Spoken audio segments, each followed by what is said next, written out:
Hi, come on in. And join in. It's the Very Merry Life. Hi, I'm Mary Hendricks, and you might know me as that relatable AF Mama over on Instagram who hopefully feels like an old friend at this point. And if not, it won't be long till it feels that way as we get raw, unfiltered, and very unapologetic in all things motherhood, marriage, sex, and more. From moments worth savoring to moments worth surviving, get ready to leave feeling seen and supported.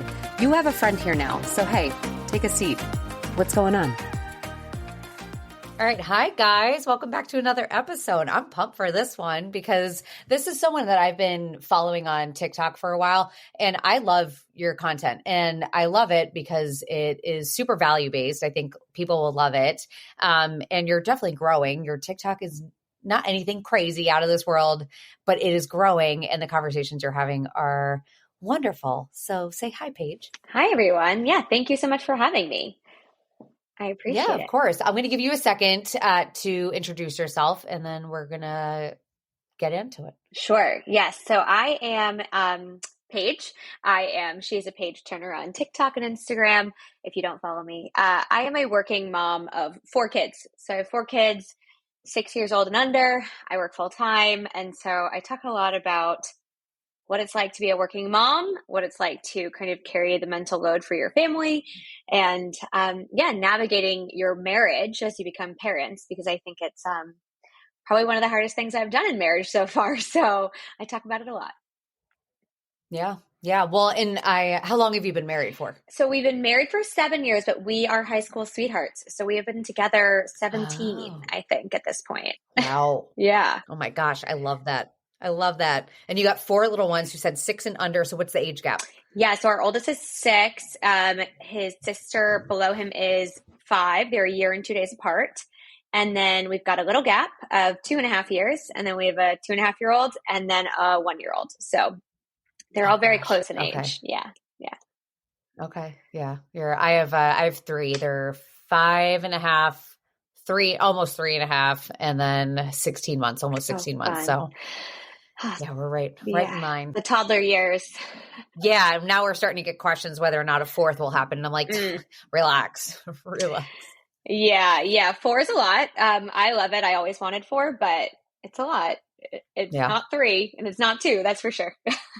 Well, and that's what this is, side conversation, but I've always asked people that, and everyone on social media, at least, we're like, 4, if you have 3, 4 is no big deal. And I'm like, I talked to my neighbors who've lived down the street and they have 4, and I had asked them and they're like, no, 4 is 1 more. Like, it is just as crazy, if not crazier. They're like, you kind of just don't care at this point, but they're like, yeah, no, it's not like it's not easier. They're like, you have 1 more person to feed, 1 more person to take care of. They're like, yeah, no. So anyone that's telling you that, don't believe that. I'm like, good to know. Thank you for your honesty. Yeah. For me, it's not the parenting of the 4, because no matter what, your older kids get older, right? Like, so a 6-year-old is different than a 2-year-old, but everything, the kind of car you can drive, how much it costs for childcare, how many kids are sick at home with the flu at the same time, right? Like, it just multiplies the more that you have. Yeah. So that's where I'm always like, budget accordingly and proceed with caution. Yeah. Oh, yeah. Absolutely. I think that was the thing with 3 that kind of threw me, is when we had our 3rd was, well, 1, we had to get a minivan. We didn't have to, but I wanted a minivan, funny enough. Yeah. But we got a minivan, and then also just childcare, of finding childcare. And I'm a stay-at-home mom, although this has become my job and figuring out how the hell I do that at home. Any parent that works out of their house, God bless you. How you doing? Do you work out of the house? I work from home. I do. But I have kids in daycare and 1 in school.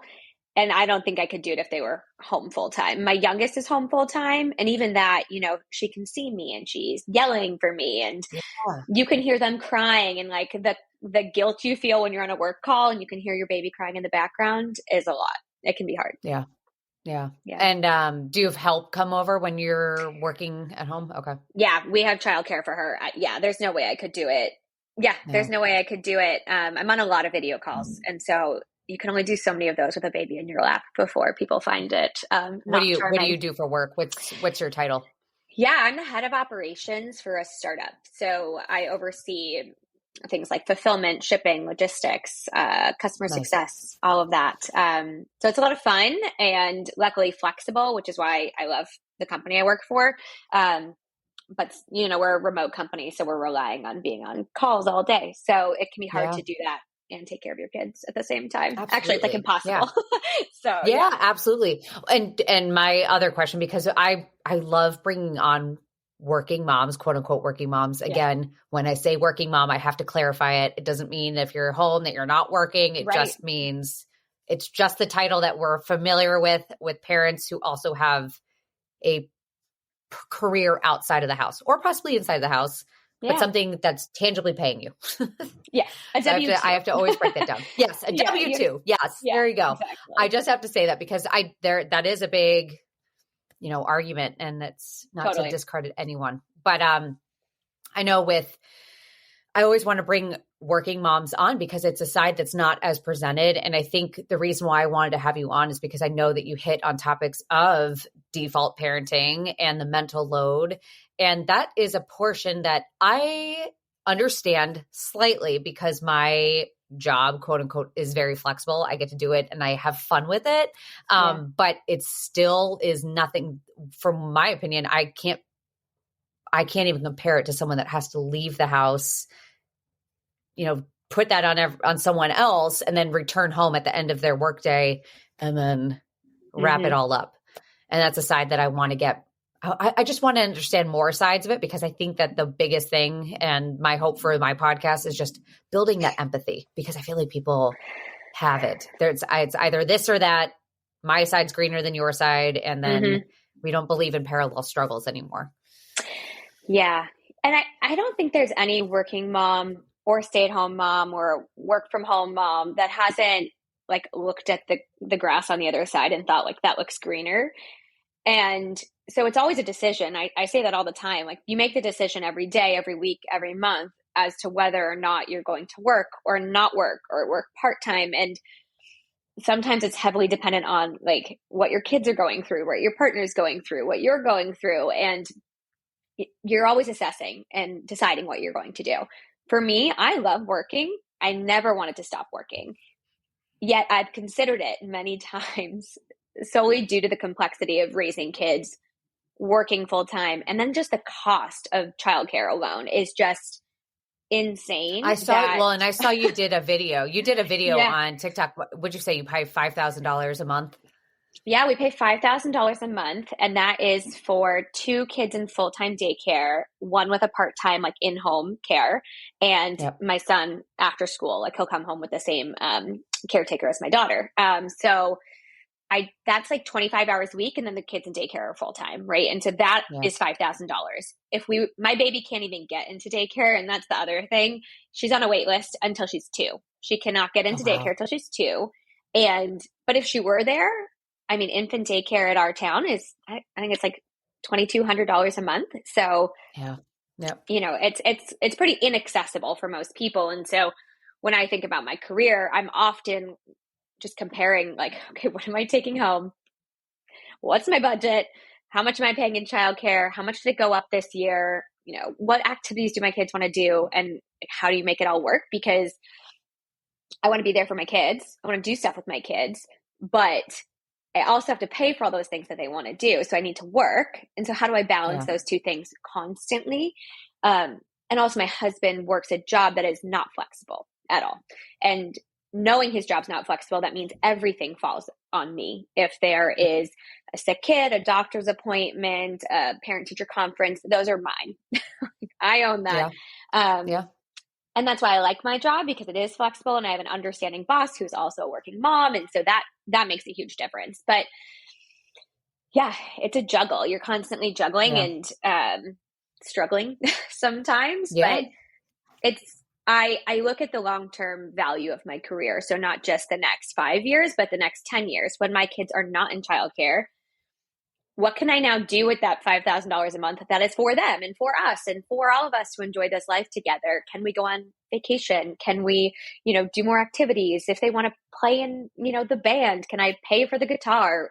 What are all the things I want to do for them? And that's partially why I show up to work every day, so I can do those things for them down the line. We'll be back after a quick break. Eye-Opening Moments Podcast, are real-life stories of adversity, encounters, and perspectives. They are moments that can lift your spirits, give you some food for thought, or move you. For the introspective mind that likes to reflect, discover, and find solutions or meaning in a complex life, listen to Eye-Opening Moments podcasts. Yeah. And that is like the hardest struggle. Like for me, I originally became a stay-at-home mom. I tried returning to work. I was a personal trainer, so it wasn't anything crazy. Before that, I went to college. I went and got a degree in English, so it wasn't anything crazy, but I left. I got a job in pharmaceuticals and I hated it. Like I just didn't like my job. But one of the portions that I didn't like was I saw how demanding it was on the women that I worked with. And the portion that I really hated, because I was like someone that was like, yeah, women can work if they want to work. Like I was like Miss Rah-Rah feminist over here. I was so annoyed because what would happen being a 22-year-old recent college graduate is these women who had kids that they had to leave and go pick up from daycare at 5:00, they would leave. All the work that they needed to do, I got. And then I had to stay late. And I was so pissed. I was like, this is bullshit. And then I hated it. And I hated the way I was starting to view them for things that were out of their control. Now that as a mom, I see, and it like breaks my heart to think that that's how people are viewing working moms. And I've heard that quote so many times where it's like, work like you don't have kids like you don't work, or whatever it is. And you can't. And it's like, there's so many rabbit holes I can go down with that conversation, but it just, I tried it and then I couldn't, and I stayed home and think like financially we were able to make it work, but really it was actually smarter because at the time I wasn't making any money. And I tried returning back, but same thing. I had to call out constantly because my child was getting constantly sick. Always. I could tell that they were annoyed with me. And I eventually at one point, I think it was like I had only been there for about 10 weeks and I had already called out almost like 10 times because of fevers, runny nose. My childcare was the daycare at the gym. So I couldn't bring her and make it work. And I remember like the final time my boss called me on the phone. He was like, hey, can we talk? And I was like, oh, fuck. And he didn't fire me or anything. He just basically like laid into me. And I called my husband afterwards and I was like, I'm quitting. He was like, why? And I was like, because I cannot give 100 to this anymore. They are not my priority. Like my job is still a job, but my kids will always come first. And I can't, and that didn't sit well with me because I was like, I'm always 100. So I was like, Yeah, I was asked before. So my older two kids are adopted actually. And we adopted them. Well, we fostered them and then we adopted them. And so when you're getting licensed for foster care, you go through all these classes and they're called something different everywhere. But when we were in class, they said, what are the top 3 things you identify with as a person? What do you identify yourself as? And, I said something along the lines of like, oh, my relationship with my husband, my family, and my career. Those are the things that I like identify as. I identify as these 3 people. And the guy next to me had completely different answers. And he was older than me significantly, like maybe 10 years. And he was like, I don't think your career is going to be that important to you soon. And I was like, I love my job. And it's always been really important to me and it will be. And then I had kids and I was like, oh, I get it. It's not that important anymore. And it's not that I don't love my job and I don't show up fully. I do show up fully and I really like my job and I love the people I work with. But my days are busy and it's just like a thing I'm showing up to in the middle of it, right? Like I'm showing up in the middle of it to my job, but when I'm done working, I no longer have the brain space to think about my job, worry about my job, plan for my morning, right? Like I don't have the time. Half the time bedtime takes till like 8:30. So at 8:30, my brain is fried. I'm not sitting there thinking about what I can prepare for the next day for work or if the meeting went well. Like it's gone from my brain until tomorrow when I sign back on because it just can't be that important to me anymore or right now. It's just not that important to me. So I actually think it's been pretty healthy. I think I probably was a little bit too invested in who I was as a working person and my career and what that meant about me, when in reality, it's my job. And I'm in many things. Many things outside of that. And so I think becoming a parent, at least for women, I don't know about men, but women, it puts into perspective who you are, what's important, and where you spend your time. Yeah, absolutely. And I think I truly believe that. And I think it's a big, big blessing. Like I was actually just thinking about this today and I forget how I was thinking about it, but I know I was in the shower just having all my thoughts, but I was saying like my kids have been the greatest love of my entire life that I can't even put into words. And it's so wonderful because it's been so eye-opening for me as to what my non-negotiables are in my life. Mm-hmm. And they're one of them, but it's also made me take a hard look as to what else is. And I don't think I would have ever had another reason in my world to do so. But I feel like that is, it's one of the best things that you can lean into in motherhood are those gifts, but we are told constantly not to do it. And we're not supported when we do it because we lose friends if we do that. We lose friends or jobs. They don't really want us leaning into it because they don't have maybe the most productive overboard worker. It's just, we have a lot of like conflicting things that have now made us feel like that's an uneasy, unacceptable thing is to like fall into motherhood, if that makes sense. Totally. Yeah. And I think the friendship one's really interesting because I don't know where you fell in with your friends, but I was one of the first to have kids. And Same. Yep. Yeah, luckily my sister, who's younger than me, started before me. So she had a kid. And so I was able to, one, spend a lot of time with her and watch her be a parent and understand what that looked like for her and commiserate with her. But my friends didn't have kids. And so I couldn't share my experience with them because they could not get it. Like, they understood nothing. And now they all have kids and the group chats are on fire. Like the texts that are coming in, sometimes it's so funny because I'm laughing because I'm like, oh, that was me 6 years ago, right? Or like, that was me 3 years ago, but now I'm deeper into it than they are. Like, they're all on the first kid and I'm on the fourth. And I'm like, okay, deep breaths. We're all going to make it through. We're all sharing tips and tricks. But it can be really hard when you're the only one because you feel like you're living on this island and nobody understands why you suddenly, quote unquote, hate your husband and why you don't show up to work the same way you did before. And why, no, I can't just come to brunch in 5 minutes. Like, I have all these things I have to consider.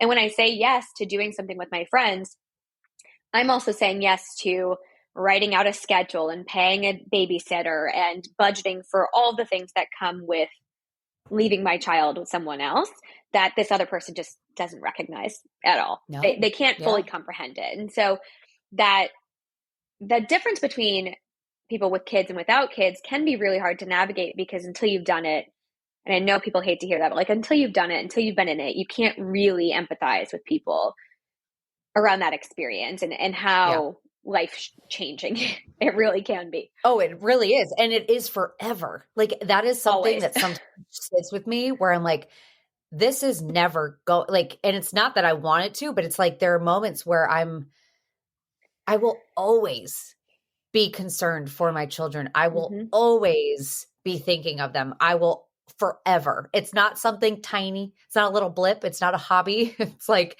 it is a huge shift in everything. Like, we are literally defining some new person and going on from there. And I think, it's true. Like, you really can't. And I recently was on Instagram today because I know that you get a bunch of trolls. I was actually just watching one of your videos. I think you just so many today. Would you say that they're majority from men?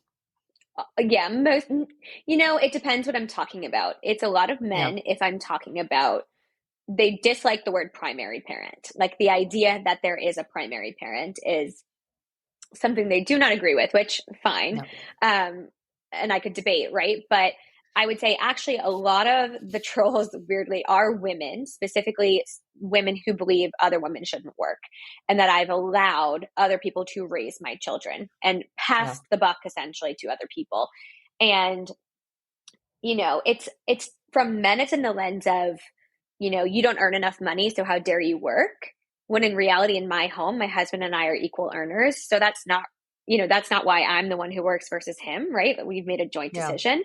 So it wasn't a financial decision in that sense, but from women, it's very much, you are working so someone else can raise your kids. Why do you even bother to have them? How dare you have children if you don't plan to raise them yourself? And so that one is hard because it's other women and,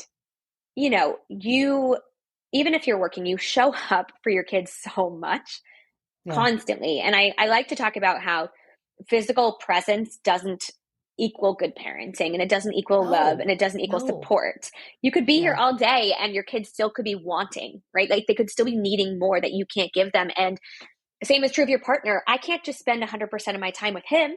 I need other things. I need other stimulation and community in my life. And the same thing is true of my kids. They don't just need me.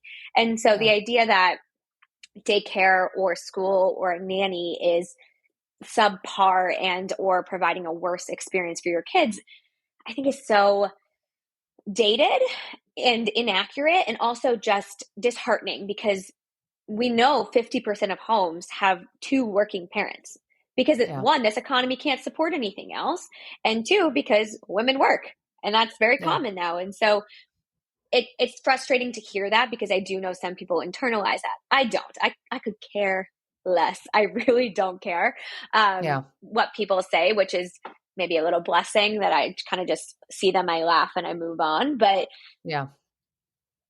some people do care and take those things to heart and make decisions. Yeah, well, and and I just tackled it because I had a reel of mine, or TikTok reel, that went viral, and it went viral everywhere.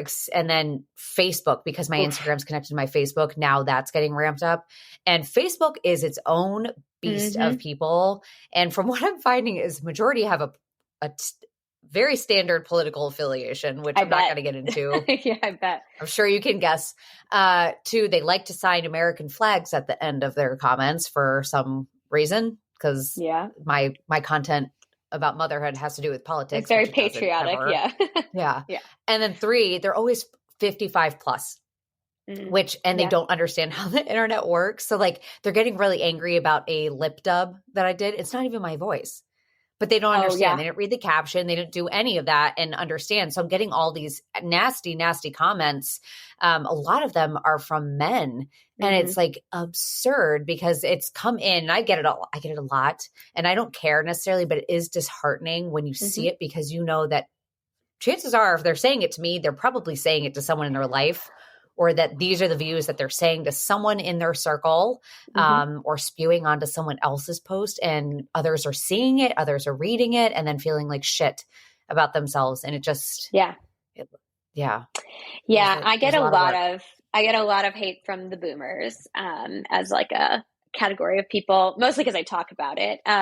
But you know, my parents are boomers, my in-laws are boomers, and I really just talk about the difference between when they were raising us and what it's like now, and also what it's like to, you know, have them as grandparents and as your parents. And the comment section can be wild on those, because you've got the young folks like chiming in agreement, and then their generation like, how dare you disrespect us? And it's so funny, because literally things in my comments are things my parents have said to me, like in person, and I just laugh. I'm like, oh gosh, it's like talking to my dad. Like, I'm just gonna let this one roll off my back, but it is like, that's what it is. It says cringy. I actually just recorded a video this for, so I'm gonna put it up, but it was like reading through these are like giving me as much of the ick factor as it does when I see my dad post on Facebook. It's like, shut up, like get off, and go like scroll and cackle at memes that you're probably gonna share to your Facebook post. But it drives me bonkers. I actually, like with you going in about the whole guilt thing, like I actually was just talking, and my mom is a sweet lady. She means so well, but my mom has always been anti-daycare. She's always hated it.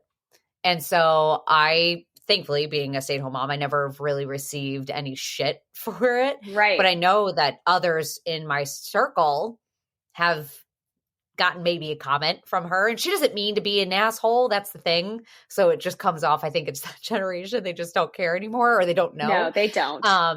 But my son, so like I said, I have 3 kids, 5.5. She'll be going into kindergarten, my oldest. And then I have my 3.5-year-old. He'll be 4 in September. Or no, he's older than 3.5. He'll be 4 in September. And then my youngest, and he recently just got accepted into our public preschool system. Oh, so great. he'll be going. Yeah. So my daughter now is going to be in kindergarten full day, 5 days a week. My son will go into the same exact school, full day, 5 days a week. Wow. And then I'll have my daughter.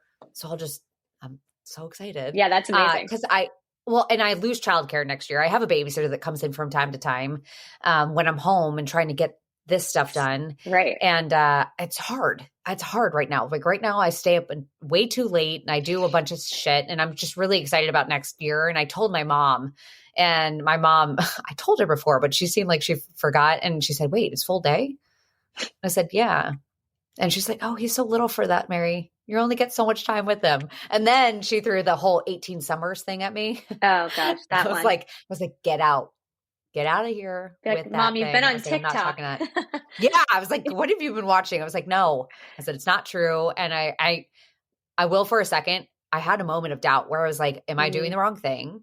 And should I feel bad about this? Am I going to regret doing this? And I had this feeling where I was like, I wanted to be a mom. So I felt incapable because you see all of these moms on social media that are like homeschooling their kids or saying like, I can't, or like, I can't imagine being parted with my kids, or like you get the comments being like, moms should be with their kids all the time. And I'm like, am I doing something wrong that I need space away from my children? And I'm like, is something wrong with me that I can't handle this? And then I was like, wait, no. I was like, this is crap. I was like, he needs it. He loves school. I need it. And that way I can work on the things that I need to while they're gone. And when they get home, then it's game on, let's go. And just like you said, that whole quality, it's quality over quantity. Like I can spend all day with them, but if I can't get my stuff done and I'm stressed, I'm not a very happy mom. So I don't feel like that's fair to them.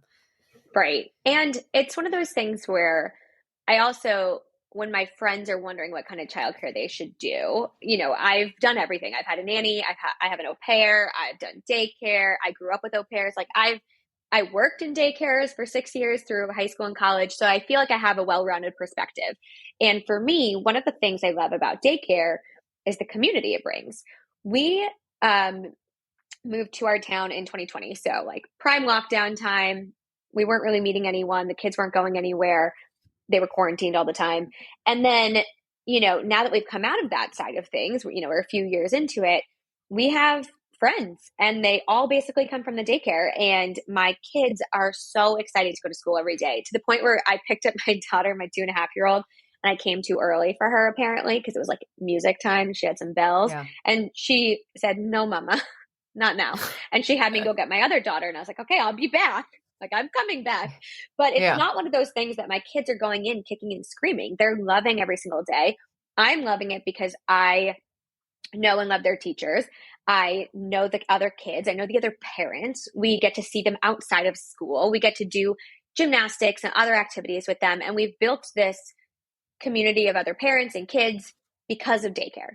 And I know you can do things like that when you're a stay-at-home parent, because my sister actually runs play groups. And so she's invited me to those and I've gone to those, and that's great too. But for us, one, we need daycare, but two, it's created this other community that we're really thankful for. So I see the negatives. I understand why people worry about daycares and finding a reputable one and one that they can afford, obviously. But at the end of the day, you have to make the right calls for yourself. And I think there's pros and cons with all of it. There's never going to be one fit. You got to go with your gut, and you're going to make a choice, and then you're going to regret that choice every single time, like in your gut. And then when it happens, you're going to be like, okay, that was right. I was right. And I think that's just the cycle. Well, I mean, everyone talks about like the village, where is the village? Like everyone likes to bring that up. And I'm like, I don't know why it exists. It does exist. And for some people, it means hiring.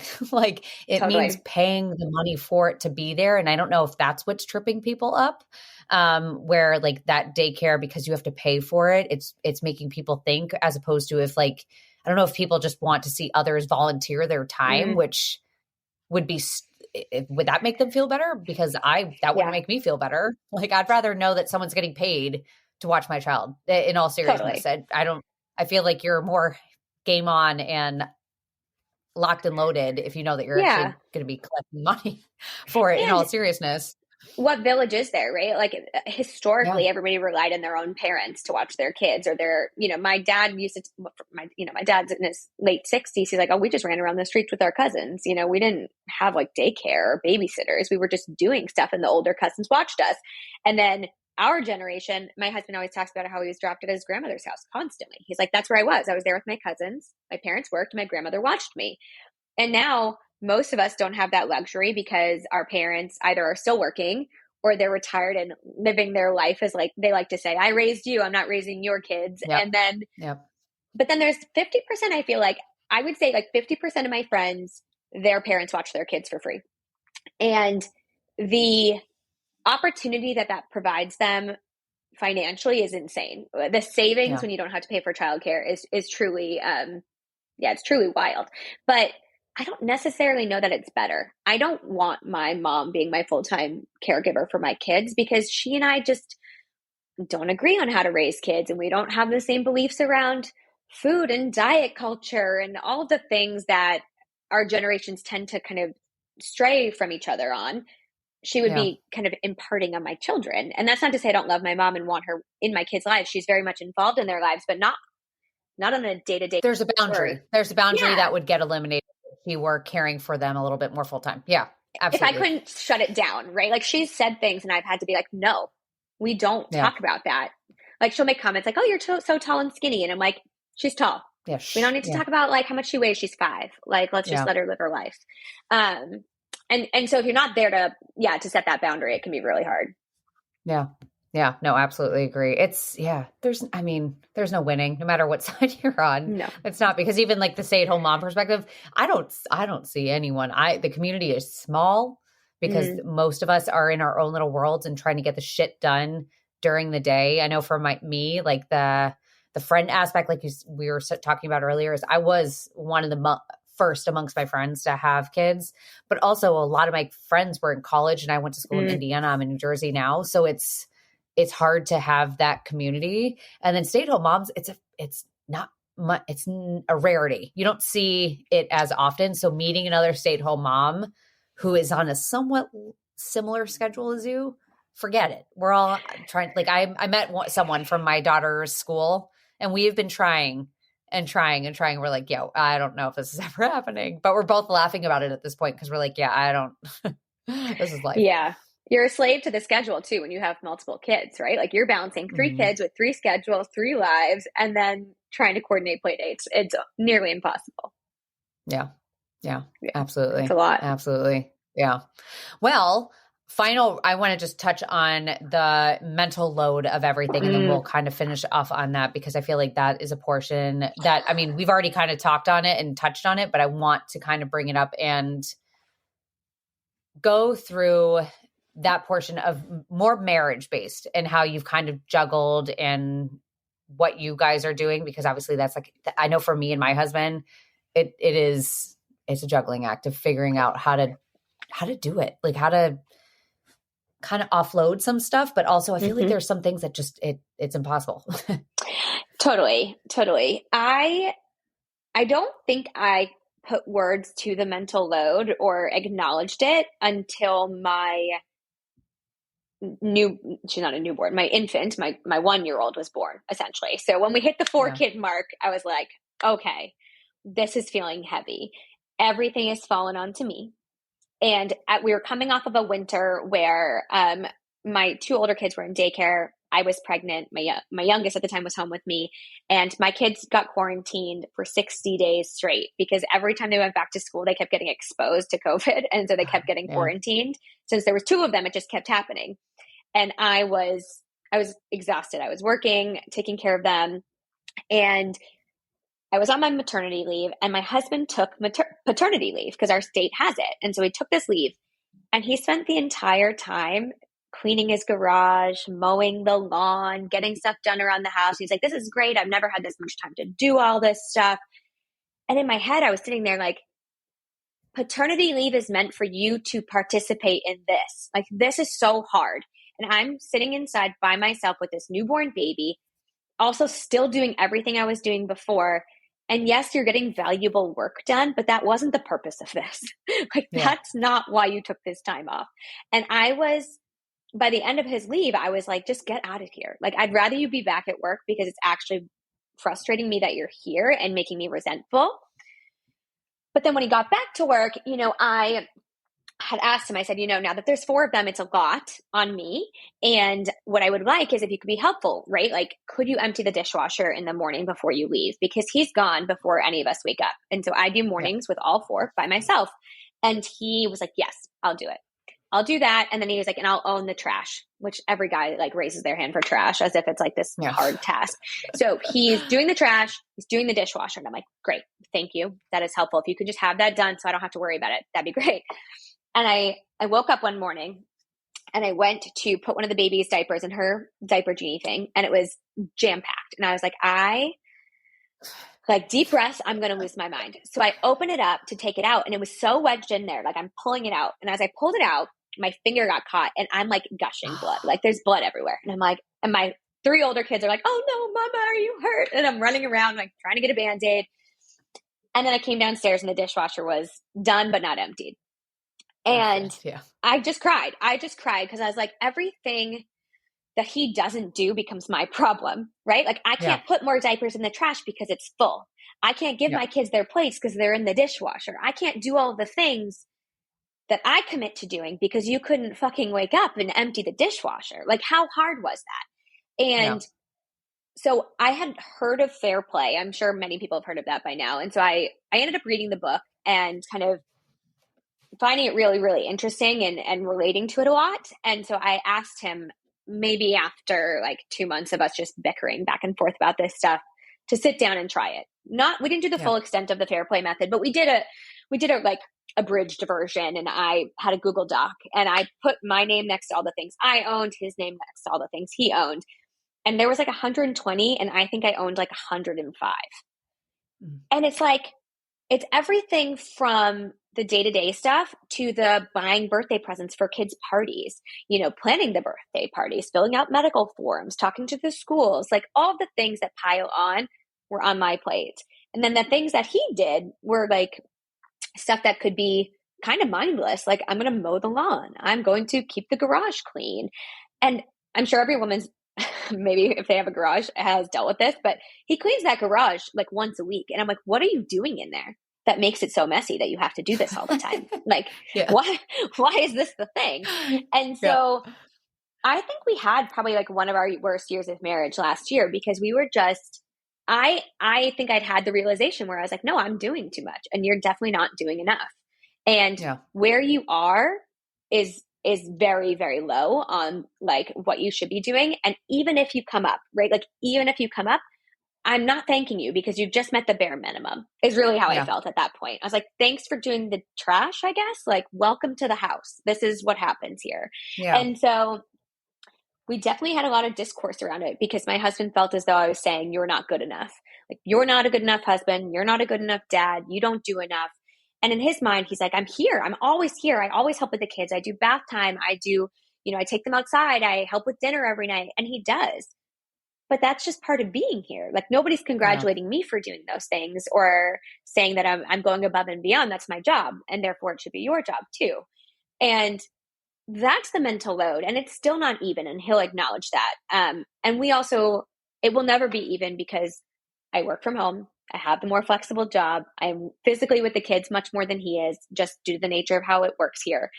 But he's stepped up a ton and we are much happier for it. I think one of my friends saw my TikToks and she didn't know I had a TikTok and she texted me and she doesn't have kids and she's not married. And she was like, I just want you to know that even though I'm not like in this phase of life, like you can talk to me. Like, are you okay? And I was like, girl, I'm okay.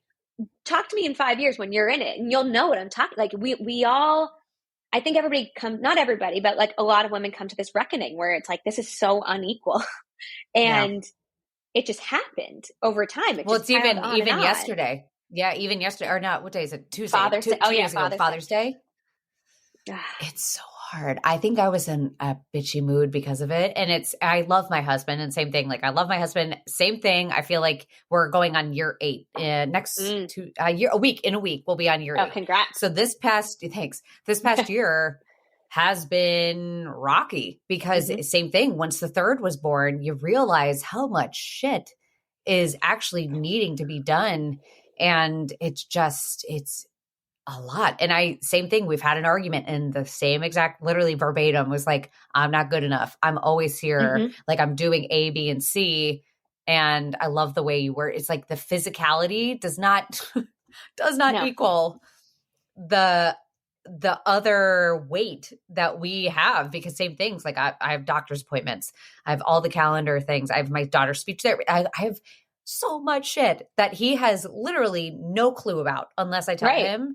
And even then, yeah, like I've had a freak out a few months ago because it was something for dinner. I think it was the mental weight of carrying and trying to make sure my kids eat nutritious. And I think I was out of groceries, or I think I was tired or something. And my husband's like, I'll just go out and get a McDonald's. And I lost my shit because I was like, I'm tired. I was like, I think I might have been sick. And I was like, if I'm sick, like, I would like to know that, like, you are also thinking about the nutrition of our kids and trying to make sure that they get a good dinner instead of like going out and getting fast food. And I'm like, my kids eat fast food. I was like, that's fine. It was just like the ease of it where I'm like, you don't care. Like, you don't care.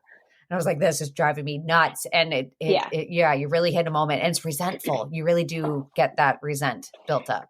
And they say that a lot. A lot of men will say, it's something you care about, but I just don't care about that thing. And so you're getting mad at me for not caring. And what I heard from my husband when he said that was like, you're not important enough. Like, the decision you've made around our kids is not important enough for me to care. Right. And so this even comes down to like the mental load is even things like safety. Right. I was telling my husband not to give my 2.5-year-old popcorn. And he's like, why? I was like, well, it's one of the number one choking hazards. Like, don't give her popcorn when she's running around. Like, she doesn't need it. Yeah. She's 2. She'll get over it. Give her a chip or a pretzel. It doesn't matter. Yeah. And he was like, Paige, I don't care. Like, I'm going to give her the popcorn. And I was like, no, you don't get to say, I don't care, because you don't know.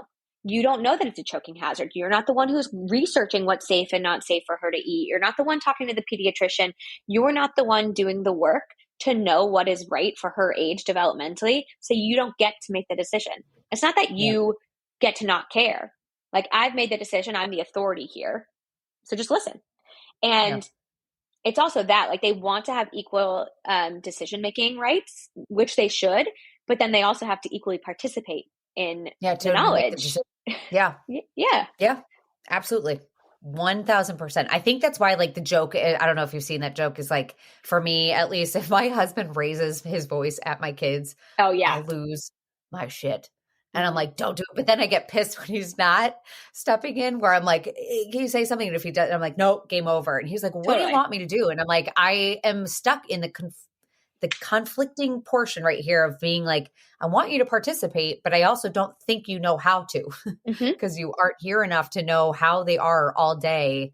And again, he's a police officer, so he doesn't have a very flexible job. So like, I'm so grateful that he goes out and does that every single day for us. And he loves his kids, but I feel like, again, it is we've allowed that to be like top tier. And we're like, totally, that's where we're drowning at this point. I think that's where moms are drowning. And we're just like, we've masked it to think that they're up there at this point. We've like made everyone believe that they're right here. And we're like, no.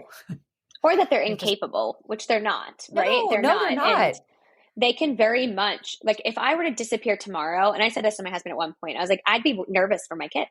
I'd be nervous for what kind of life they're going to have. Not because you don't love them, but because you just don't know anything.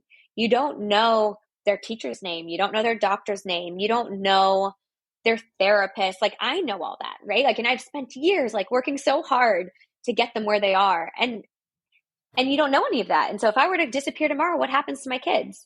And I don't want to feel like that. And I don't want him to feel like that. Like, I want us to be equal here. And for our kids to grow up knowing, like, my dad was just as involved as my mom. Like, my dad wasn't just physically there, but he was there. Like, he was really there and participating in me becoming a human being. And that's the other side of it that I say to him. It's not just me asking for this. Like, I'm asking for this, but I'm also, they're asking for this. They want you to participate and be here for them. And, I think the interesting part for him and I is we both work full time and we both earn the same amount of money. And so that whole narrative of like, well, you stay home with them. Of course, you know them better. Of course you should do that. One, I don't believe that to be true. I don't think stay-at-home moms should have to carry any more burden than working moms. But, that argument is old and tired and doesn't apply to our relationship. So if he comes home and it's like, I'm exhausted from work, I just need to sit down. Yeah, good. Me too. So let's both sit here and see what happens. Yeah, Who's see going what to make happens dinner? with everyone else. We'll just let everyone know? fend for themselves. Yeah. Yeah. I mean, only one person gets to do that, right? And typically it's the dad. And I think for us women, we need to do a better job of advocating early on in parenting and marriage. And then hopefully we marry willing partners, which I feel like I have, is a partner who's willing to change and try and adapt and is ongoing, but he's shown up and he keeps Yeah. trying and he keeps, I hate to be like improving, like he's not on a performance plan, right? But like he's working hard No, to but get it better. is. It is. Yeah. Yeah. And I hate sounding, like, I've said that and I'm like, I hate sounding like that, but it's like, it's true. Unfortunately, like our husbands are a product of the generations before where they have never had to do anything for themselves for the most part. Like my husband, yes, he's done a lot of things for himself. And I hate saying that even because I'm like, I don't want him to hear it and be like, wait, I've done so much. Like he has. But when it comes to all of this, they haven't had a reason to. And I feel like my thing, and I recently was saying this to my sister, my husband grew up in a kind of predicament where he really didn't have homemade meals ever, if ever. So he always was raised on fast food and eating out and getting takeout and stuff like that. That's just him. And because of that, he never learned how to cook. Like he could scrap it together if it's like one of those heat up pulled pork recipes. Yeah. That's the, most of it, or maybe a hamburger and things like that. I once asked him how to make a grilled cheese, and he told me you put 2 pieces of bread and cheese in a microwave. Oh, gross. I thought he was at least going to say toaster. Like if he said toaster, That'd make more sense, right? Yeah. I was like, what the hell's wrong with you? But he says that, and the same thing. I have like a heart attack sometimes because I'm like, if I go down, man, you're screwed. I was like, that's not going to be a fun time for you. And I said, do you want and I've said that to Kev, I was like, you need to make sure that like our oldest's hair is brushed. Like, do you know how to put up a ponytail? Do you know how to do these things? Because I can see it like me disappearing. And then all of a sudden you have these kids that show up to school with food on their face and their hair not brushed. And like, I feel like I've known someone like that. Like you always knew who kind of was getting raised by a dad and they did a great job, but sometimes you knew. And I don't want that to be the case for my kids. But I forget where I was going with that now, but I was going to, that's my brain. Well, but I think you were saying he's a willing participant. He's trying. Yes, he's a willing participant, but improving on that. Like he it's not his default. And and he had said to me, he was like, I wasn't raised to know how to cook. I don't know how to cook. I wasn't raised that way. And part of me was like, I get it. I kind of get mad at my mother-in-law for that, but you're also a grown man. Yeah. Learn how to cook. So it's not an excuse anymore. It's always, I don't know that, right? Like, well, I don't know who their doctors are. Google it. I don't know. Like that's how I found their doctor, right? Like I found a pediatrician and I called them and I asked for their records and like all these things, right? Like I didn't know how to be a mom. Yeah. You learn as you go. And that's all we're looking for is somebody who's willing to learn and try and not make us do it all because they don't know. The buzzword of weaponized incompetence is everywhere. And I don't believe that to be true of my husband, but I also think that like there is a lack of effort if they don't have to participate, right? Like why are they going to if they don't have to? Yeah, and so why would anyone? So it's our job, to make sure that we create the dynamic that we believe is right for our marriages and our families, and one that allows all of us to thrive, not just one individual and the rest of us. Yeah. Well, the kids are always thriving, but the moms. Yeah. Well, and I want to add, because I know the one thing that I know a lot of women, especially like when I talk about this on Instagram, they get really annoyed that they even have to ask. And they're just like, they should just know. I hate that I even have to ask. This should just be a standard. Unfortunately, it's not. And I just want to say that for anyone listening, like I know how frustrating it is. And we wish that they were mind readers, but they're not.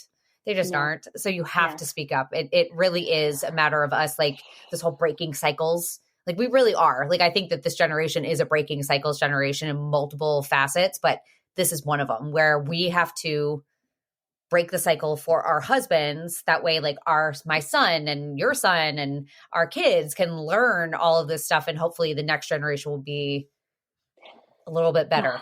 We can only hope. Yeah. Oh, I think, say it often is my motto. Like say it often, say what you need. And don't just do it because it's easier to do it yourself. Right. Everything's hard at first. So yeah, that's as much of a challenge for us. Cause I know it sucks when you're little ones. Like I know my little one they'll fight my husband. They'll fight him for bedtime and they'll just want me. And I'm like, no, it's yours. Sorry, I'm out of here. I'm yeah, bye. I'll see ya. Yeah, my daughter tried to ask a question tonight. My husband was like, the business hours are done. We're closed. You cannot ask any more questions. Good night. Oh yeah, that's my life. But this was great. This was a great conversation. I think I have a feeling this is going to resonate with a lot of people because this is like this is a biggie. This is a big one. It's a lot. It's a lot for everybody. Yeah. So, hopefully we can all make it through. Yeah. We'll hang on to one another. Yeah, exactly. Awesome. Well, for everyone listening, as always, I'll put Paige's information in the show notes. That way you can follow her over on TikTok, follow her on Instagram. She's worth a follow. Again, I love everything you hit. I mean, she was great in today's episode, but everything that you just heard here is like broken down into TikTok and is shareable. That way you guys can share it and let her be your voice. Yeah. You can DM me on the low to your mother-in-law or your husband. I won't. There you go. Yeah. Another episode down. Thank you all so much for listening.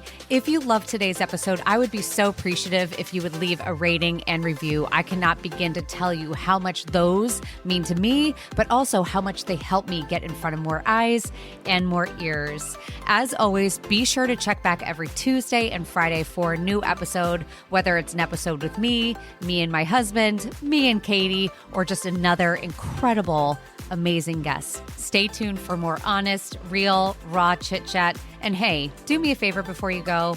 Remind yourself how amazing you are, how enough you are, how special you are.